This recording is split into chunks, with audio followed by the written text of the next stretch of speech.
spots like this. Let's do another one here. AC is, I didn't bring the camera, but AC is good.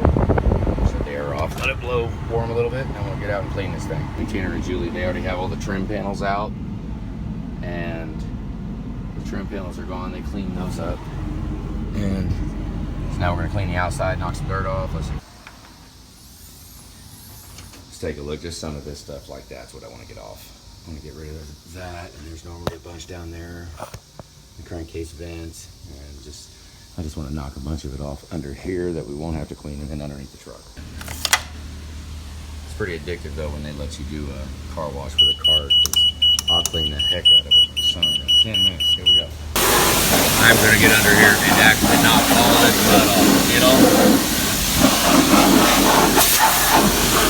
that much less it's gonna be in the shop on the floor, but this is not a one-handed job. I like to knock the door jambs right here. You can do it without getting a bunch of crap everywhere, especially if you do it with both hands. But clean the door jambs, clean underneath. I mean, we got crap all over it. Nasty. Okay, so there's 10 minutes down.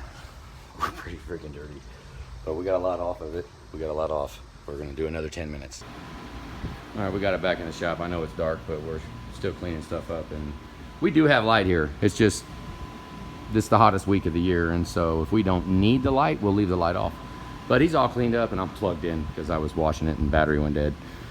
So we'll let it sit there and dry a little bit, and then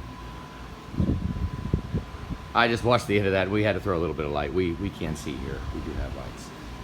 I put quite a bit of coolant in it, topped it all the way off, and cleaned a lot of the boots.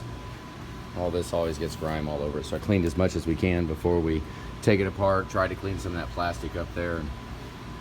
I mean, mainly just so it sits here in the shop so it's clean. Boot looks phenomenal now. So people will be coming in as we're doing the job, and they'll be like, how much is that truck? We'll tell them a lot.